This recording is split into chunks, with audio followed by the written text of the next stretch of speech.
किसका वो solubility concept होगा कि जब किसी सॉलिड को लिक्विड के अंदर डिजोल्व किया जाए तो सॉलिड कितना डिजोल्व हो सकता है, और गैस को लिक्विड के अंदर डिजोल्व किया जाए तो वो कितना डिजोल्व हो सकता है। कौन कौन से फैक्टर है जो उनको अफेक्ट, ये मेन चीज, ठीक है। कौन कौन सा है, सॉलिड का लिक्विड के अंदर डिजोल्व होना और गैस का लिक्विड के अंदर डिजोल्व होना। मीन्स दोनों ही कंडीशन में सॉल्वेंट कौन रहने वाला है आपके पास, लिक्विड, और सोल्यूट है उनका फिजिकल स्टेट क्या रह रहा है यहाँ पे, अलग रह रहा है।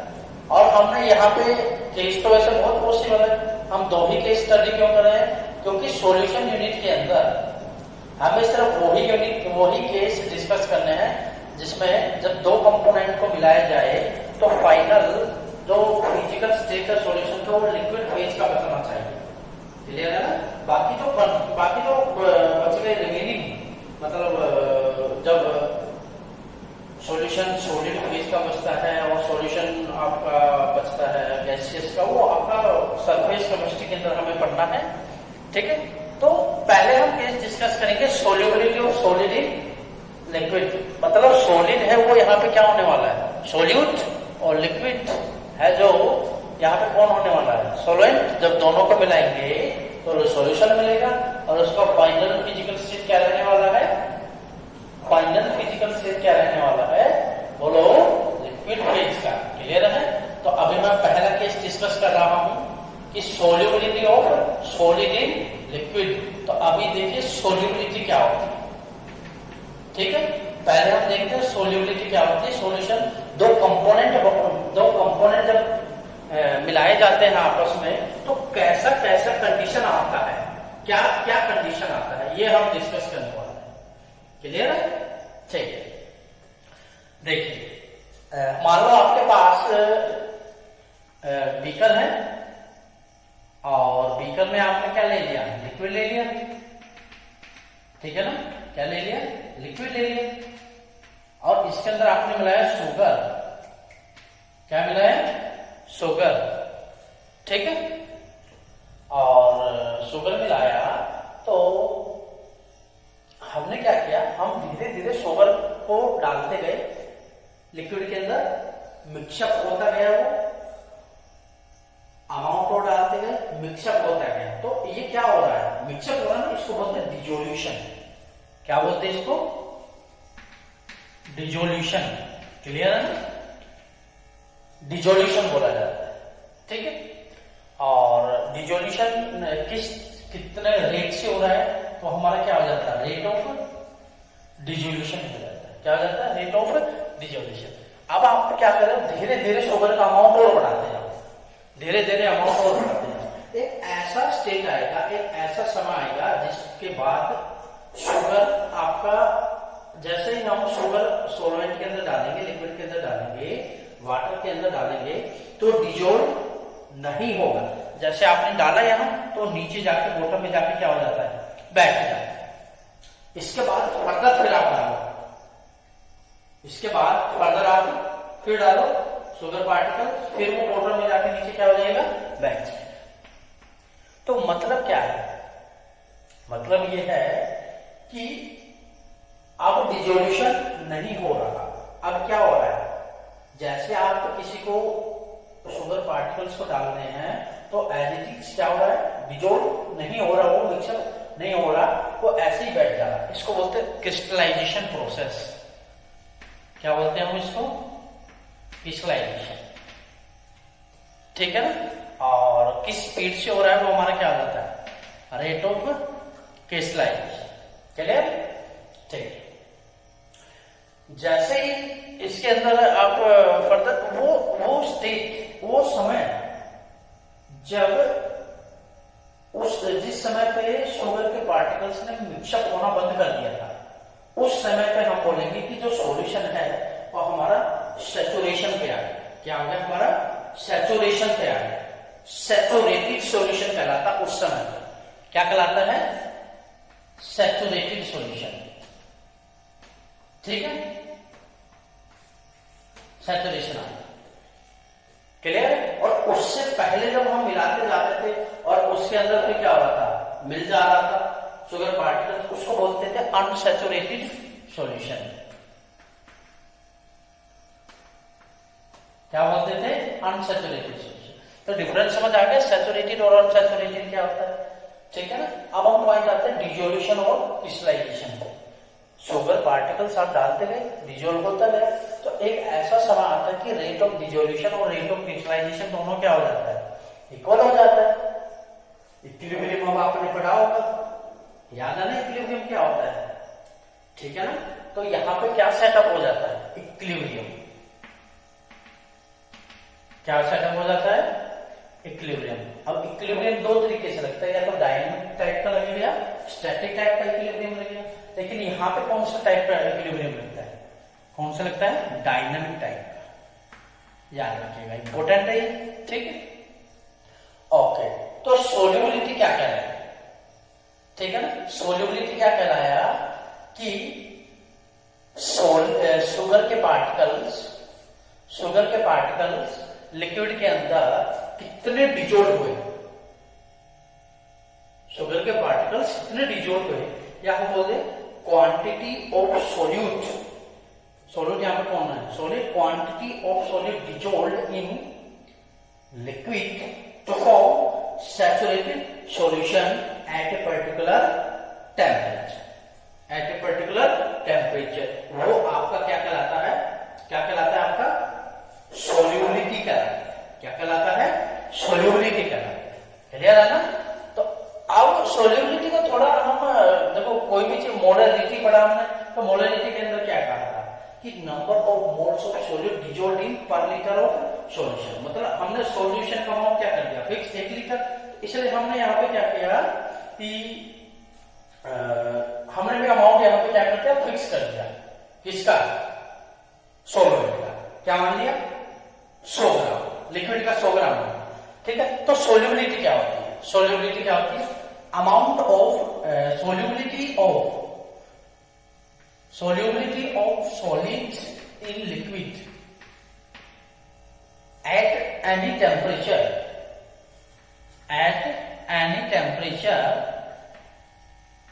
में डिफाइंड एज कैसे हुई, में defined as quantity of solid dissolved in 100 gram of liquid कौन है यहाँ पे, सोलवेंट है ना, liquid to form saturated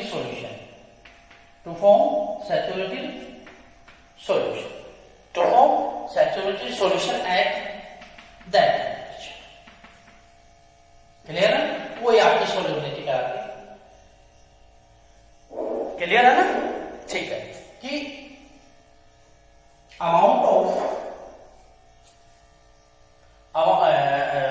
solubility of solid liquid किसी भी टेम्परेचर पे, क्योंकि टेम्परेचर हम बदल नहीं सकते, टेम्परेचर अफेक्ट करता है सॉलिड की, सॉलिड और लिक्विड के अंदर क्या किया जाता है, डिजोल्व किया जाता है, ठीक है ना।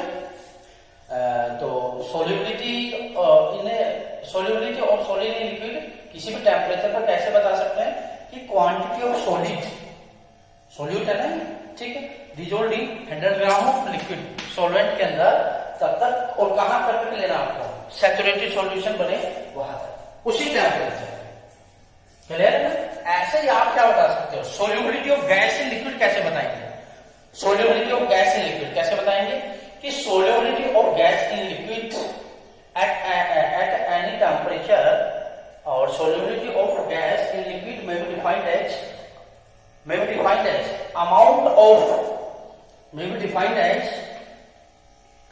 amount of gas इसके अंदर, ml के अंदर, वॉल्यूम लेना है गैस का। क्लियर है, amount of gas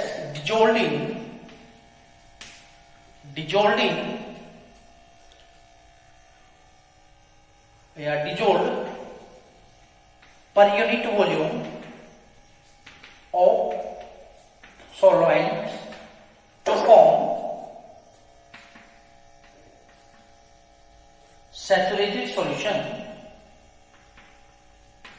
form saturated solution. Clear? To form saturated solution at that temperature and 1 atmospheric pressure. कहने का मतलब क्या है, अभी हमने सिर्फ सोल्यूबिलिटी वाला केस डिस्कस किया कि सोल्यूबिलिटी होती क्या है. कुछ नहीं है सोल्यूबिलिटी, सिंपल सा क्या है, सोल्यूबिलिटी क्या है, amount of solute dissolved in solvent. Solvent कौन है, लिक्विड. सॉलिड आपका क्या हो सकता है, चेंज हो सकता है, और तब तक कहां तक लेना है, to form the saturated solution. ठीक है, हमने यहाँ पे प्रेशर भी लिखा गैस के केस में, गैस को लिक्विड के अंदर डिजोल्व किया. क्यों लिखा, क्योंकि गैस जब लिक्विड के अंदर डिजोल्व होता है तो प्रेशर बहुत इंपॉर्टेंट रोल प्ले करता है उस कंडीशन में. इसलिए यहाँ पे हमें प्रेशर भी क्या रखा, 1 एटमॉस्फेरिक प्रेशर रखा. क्लियर है. अब हम डिस्कस करने वाले हैं कि जो सॉलिड को जब लिक्विड के अंदर आप डिजोल्व करते हैं, सॉलिड को जब आप लिक्विड के अंदर डिजोल्व करते हैं तो कौन कौन से वो फैक्टर हैं जिससे सॉलिड का सोल्यूबिलिटी क्या हो सकता है, अफेक्ट हो सकता है. वो केस हम डिस्कस करने वाले हैं. आप जरा याद कीजिए, रिमेंबर कीजिए कि कैसे एक सॉलिड को जब लिक्विड के अंदर डिजोल्व किया जाएगा तो उसकी डिजोल्यूशन रेट अफेक्ट हो सकता है, कैसे अफेक्ट हो सकता है. ठीक है ना. पहला केस में है फैक्टर अफेक्टिंग. ठीक है ना. तो सबसे पहला फैक्टर कौन सा आता है, नेचर ऑफ क्या, solute and solvent. Nature of solute and solvent. Clear है. तो nature of solute and solvent में क्या डिस्कस करेंगे आप लोग कि सोल्यूट एंड सॉल्वेंट का नेचर कैसा है, पोलर है, नॉन पोलर. कैसा है, पोलर है या नॉन पोलर. क्लियर है ना. ठीक. एक फॉर्मूला आपने पढ़ा होगा, केमिस्ट्री के अंदर भी फॉर्मूले होते हैं, लाइक डिजोल्व स्लाइड.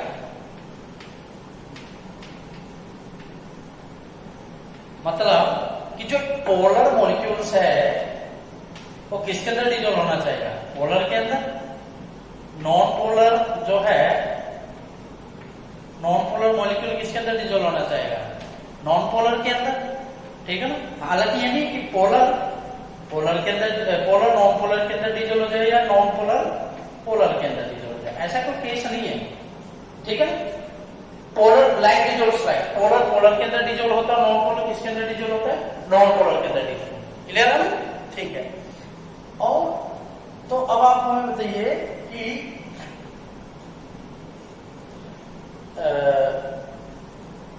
जो आपका NaCl है, HCl है, ये क्या आपके वाटर के अंदर डिजोल्व हो जाते हैं, बोलो, वाटर के अंदर डिजोल्व हो जाएंगे, हो जाएंगे. क्यों हो जाएंगे, क्योंकि HCl और NaCl दोनों आपके कैसे हैं, पोलर है. और H2 कैसा है, ये भी पोलर है, तो ये भी पोलर है. जैसे H पॉजिटिव और ये क्या हो गया, Cl नेगेटिव. और इधर क्या है, HOH, स्लाइटली पॉजिटिव, ऐसे है ना, slightly negative, slightly positive, slightly negative, slightly positive. तो दोनों मॉलिक्यूल्स के अंदर जो अपोजिट चार्ज है उनके बीच में क्या सेटअप होता है, अट्रैक्शन सेटअप होता है. क्या सेटअप होता है, अट्रैक्शन. इसी कौन सा अट्रैक्शन, इलेक्ट्रोस्टैटिक अट्रैक्शन. पर नेगेटिव पॉजिटिव चार्जेस के बीच में जो इलेक्ट्रोस्टैटिक ही है ना, तो उसके थ्रू क्या हो सकता है, दोनों के बीच में अट्रैक्शन सेटअप हो सकता है. क्लियर है ना. बिल्कुल. ठीक है. अब हम देख रहे हैं कि नॉन पोलर मॉलिक्यूल्स पोलर के अंदर डिजोल्व नहीं करता, तो मतलब क्या हुआ कि सोल्यूट एंड सॉल्वेंट का नेचर है वो भी सोल्यूबिलिटी को क्या कर सकता है, अफेक्ट कर सकता है. दूसरा जो फैक्टर है हम लेंगे टेम्परेचर. वैसे फैक्टर और है प्रेशर, लेकिन प्रेशर का जब सॉलिड लिक्विड के अंदर डिजोल्व होता है तो कोई ज्यादा इंपोर्टेंस नहीं है. सर प्रेशर का इफेक्ट किसके केस में देखने को मिलता है, गैस जब किसके अंदर डिजोल्व होते हैं, लिक्विड के अंदर. और वो हेनरीज नाम के साइंटिस्ट उन्होंने डिस्कस किया था। अभी आ जाएगा, हम उसको डिस्कस करेंगे, ठीक है ना। तो अभी है कि सेकेंड फैक्टर है टेम्परेचर। कौन सा है? टेम्परेचर। क्लियर है ना? ठीक है। तो टेम्परेचर के केस में क्या होता है? क्या अच्छा ये बताइए कि टेम्परेचर बढ़ने से सोल्यूबिलिटी क्या इफेक्ट होता है? टेम्परेचर बढ़ने से सोल्यूबिलिटी क्या इफेक्ट होता है? और किसकी सोल्यूबिलिटी? सॉलिड जब किसके अंदर डिजोल्व किया जा रहा है? सॉलिड जब किसके अंदर डिजोल्व किया जा रहा है? लिक्विड के अंदर। क्या बना रहा है? सॉल्यूशन। क्या बना रहा है? सॉल्यूशन। क्लियर है? सॉल्यूट हो गया ये तो आपका, और ये क्या होगा आपका? सॉल्वेंट हो गया। समझ रहे हो ना? क्या हो गया? सॉल्वेंट। तो टेम्परेचर क्या है? टेम्परेचर का इफेक्ट करना भी, टेम्परेचर का इफेक्ट स्टडी करना भी उतना इजी नहीं है। क्यों? क्योंकि सॉल्यूट जब लिक्विड के अंदर डिजोल्व किया जाता है तो सॉल्यूशन बनाता है।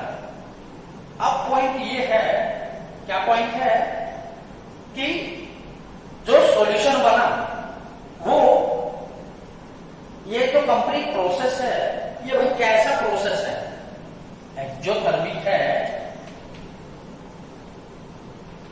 एंडोथर्मिक है, ठीक है ना, या फिर इन दोनों में से कोई भी नहीं है। एक्सोथर्मिक है तो टेम्परेचर अलग तरह से अफेक्ट करेगा, एंडोथर्मिक है तो अलग तरह से, और जब दोनों में से किसी भी प्रकार का प्रोसेस नहीं है तो टेम्परेचर उस केस में उस प्रोसेस को क्या नहीं कर पाएगा? अफेक्ट ही नहीं कर पाएगा, उस केस में अफेक्ट नहीं कर पाएगा। तो मैं यहाँ पर कुछ एग्जाम्पल सोल्व कर रहा हूँ। जैसे आपका हो गया पोटेशियम, सोडियम क्लोराइड हो गया आपका, पोटेशियम क्लोराइड हो गया, सोडियम नाइट्रेट हो गया आपका। क्लियर है ना? ये वाले क्वेश्चन। तो इनको जब आप सॉलिड है और लिक्विड है, यहाँ लिक्विड जनरली वाटर है, और सॉल्यूशन बनाता है, क्या बनाता है? सॉल्यूशन। तो ये वाले सॉलिड जब वाटर के अंदर डाले जाते हैं, मतलब ये तीनों, ये जो है एक्सेट्रा काफी एग्जांपल है। इस टाइप के जब सोल्यूट, इस टाइप के जब सोल्यूट लिक्विड के अंदर डाले जाते हैं, वाटर के अंदर डाले जाते हैं, तो जो सॉल्यूशन बनता है वो बनता है एंडोथर्मिक। कैसा बनता है? एंडोथर्मिक टाइप का बनता है। कैसा बनता है? Endothermic type. क्लियर है? और कुछ एग्जांपल्स और है। पहला केस है ये, दूसरा केस है, ठीक है। इसमें आप सोचिए पर क्या पॉसिबल है, मैं बता देता हूं। इसमें लीच एक्लियर रूल लगेगा। लीच एक्लियर रूल अगर आपको याद है इक्विलिब्रियम से 11th क्लास, तो आपको इजीली समझ आता है, ठीक है। आप चेक कीजिए। क्लियर है? और दूसरे केस में हम ले रहे हैं, जैसे मान लो आपके पास सोडियम कार्बोनेट है। क्लियर है ना? सोडियम कार्बोनेट है आपके पास और लिथियम कार्बोनेट है आपके पास। इस टाइप के कुछ मॉलिक्यूल्स हैं। सोडियम कार्बोनेट है और लिथियम कार्बोनेट है।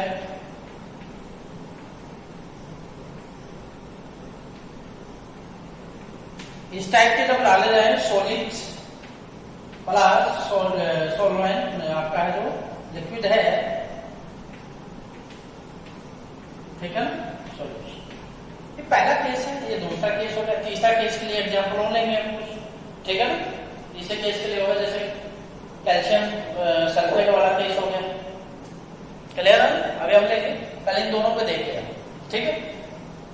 तो जब इस टाइप का सॉल्यूट सॉलिड फॉर्म में लिक्विड के अंदर डाला जाता है, तो जो प्रोसेस होता है सॉल्यूशन बनने का, वो एंडोथर्मिक होता है। कैसा होता है? एंडोथर्मिक। एंडोथर्मिक का मतलब क्या समझे भाई? कि वो प्रोसेस एनर्जी गेन करके कंप्लीट हुआ है। क्या करके कंप्लीट हुआ है? एनर्जी गेन करके। और जब इस टाइप के जब सॉल्यूट, ठीक है ना, सॉलिड फॉर्म में लिक्विड के अंदर डाला जाता है तो सॉल्यूशन बनता है। और सॉल्यूशन जो बनता है वो होता है जनरली किस टाइप का? Exothermic type. इसका होता है एक्सोथर्मिक टाइप। क्लियर है? अब एक बार ली चैटलियर रूल देख लो क्या होता है, याद करो क्या होता है, रिमाइंड कर लिया होगा आपने ली चैटलियर रूल क्या होता है। ली चैटलियर रूल ये कहता है कि टेम्परेचर का इफेक्ट हम कैसे चेक करेंगे। तो मान लो हमने कोई रिएक्शन इक्विलिब्रियम पे है और हमने टेम्परेचर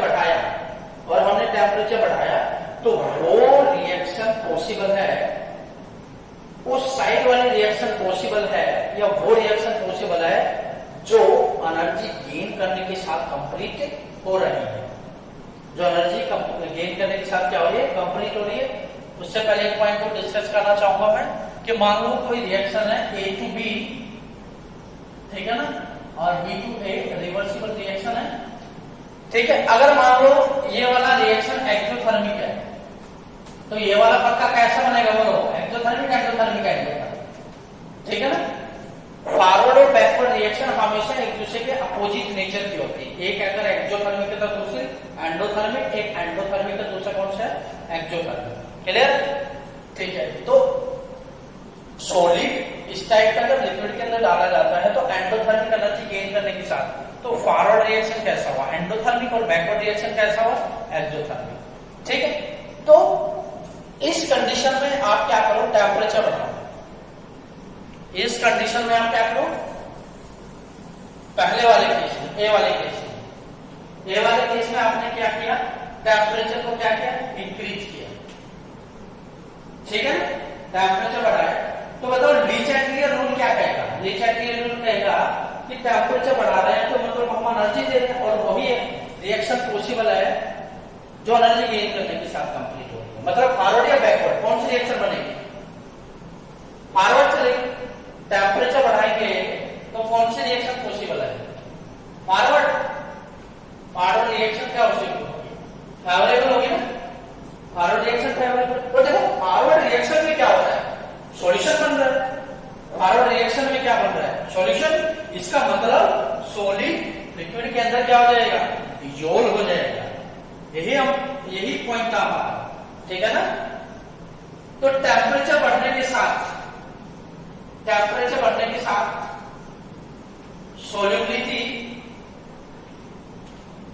इंक्रीज होती है, लेकिन कंडीशन सिर्फ ये है कि वो जो रिएक्शन है वो क्या होनी चाहिए, एंडोथर्मिक होनी चाहिए, सॉल्यूशन एनर्जी गेन करने के साथ बनना चाहिए, ठीक है। दूसरा पॉइंट हम डिस्कस कर रहे हैं कि सॉलिड को जब लिक्विड के अंदर डाला जाए और सॉल्यूशन बन जाए, लेकिन प्रोसेस कैसा हो, एक्सोथर्मिक। कुछ एग्जांपल्स हमने यहाँ पे लिए, सोडियम कार्बोनेट लिया, जैसे लिथियम कार्बोनेट लिया, तो इन सॉल्यूट्स को सॉलिड फॉर्म में लिक्विड के अंदर डाला, सॉल्यूशन बना एक्सोथर्मिक टाइप का। मतलब एक्सोथर्मिक का मतलब ये सॉल्यूशन एनर्जी रिलीज करने के साथ हो रहा है एनर्जी रिलीज करने के साथ। मतलब फॉरवर्ड रिएक्शन कैसा है, एक्सोथर्मिक, और बैकवर्ड कौन सा हो जाएगा, ध्यान देना इधर, alert. Solid plus liquid exothermic. अब आप क्या करो, बी वाले केस में टेम्परेचर बढ़ा दो, आपको क्या करो, टेम्परेचर बढ़ा दो। क्लियर है ना, टेम्परेचर आपने बढ़ा दिया तो बताओ कौन सी रिएक्शन फेवरेबल है, चैटलियर रूल लगेगी। अभी हमने बेटा एग्जाम्पल देखा है, टेम्परेचर जब हम कभी भी बढ़ाते हैं ना, टेम्परेचर हमने बढ़ाया तो हमेशा एंडोथर्मिक रिएक्शन फेवरेबल होती है। कौन सी, एंडोथर्मिक रिएक्शन। टेम्परेचर इस रिएक्शन में बढ़ाएंगे तो कौन सा रिएक्शन फेवरेबल होगा, एंडोथर्मिक। मतलब यहाँ पे एंडोथर्मिक कौन सा है, बैकवर्ड रिएक्शन चलने लगेगा। बैकवर्ड रिएक्शन का मतलब क्या है, सॉल्यूशन नहीं बनेगा, सॉल्यूशन का क्या होगा, डिसोसिएशन। सॉल्यूशन में से solute and liquid, solute and solvent means solid and liquid दोनों क्या होने लग जाएंगे, अलग, मिक्सअप नहीं होगा, अलग होने लगेगा। तो थोड़ा क्रिस्टलाइजेशन टाइप का होने लगेगा ना, तो मिक्सअप नहीं होगा उसके अंदर। तो क्या होगा, टेम्परेचर बढ़ा तो कौन सी रिएक्शन चलेगी, बैकवर्ड रिएक्शन चलेगी ना, ठीक है। और तो सॉल्युबिलिटी क्या आ जाएगी, डिक्रीज हो जाएगी। सॉल्युबिलिटी क्या आ जाएगी, डिक्रीज हो जाएगी। क्लियर है ना। तो टेम्परेचर के लिए हम कह नहीं सकते कि वो बढ़ाएगा, वो या डिक्रीज इंक्रीज करेगा डिक्रीज करेगा, ठीक है। एक पॉइंट मैंने कहा वो इंक्रीज भी कर सकता है और डिक्रीज भी कर सकता है, डिपेंड करता है कि जो सॉलिड है, सॉल्यूट है, वो कैसा है, कौन है, कौन सा केमिकल सब्सटेंस है। जब सॉलिड सब्सटेंस को लिक्विड के अंदर डालते हैं और सॉल्यूशन बनता है, अगर बना आपका सॉल्यूशन एंडोथर्मिक रिएक्शन के थ्रू, तो सॉल्युबिलिटी क्या हो जाएगी, बढ़ जाएगी, और एक्सोथर्मिक टाइप में क्या होता है, सॉल्युबिलिटी क्या हो जाती है, डिक्रीज होता है। एक केस और है जिसमें आप टेम्परेचर बढ़ा लो, घटा लो, रीजन ऑफ फैक्ट, क्लियर है ना, ठीक है। कौन सा है उसका मैं एक एग्जांपल बता देता हूं आपको कि कैल्शियम क्लोराइड हो गया, कैल्शियम क्लोराइड का हाइड्रेट, और सोडियम सल्फेट, क्लियर है, याद रखना कौन कौन सा है, कैल्शियम क्लोराइड और क्या होता है, पहला तो कैल्शियम क्लोराइड है और दूसरा कौन सा, सोडियम सल्फेट, क्लियर है ना।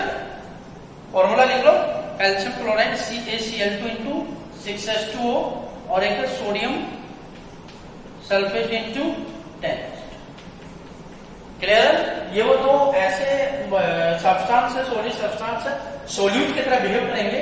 जब इनको लिक्विड के अंदर आप डालेंगे तो there is no effect of increasing और डिक्रीजिंग टेम्परेचर, क्लियर है, ओके।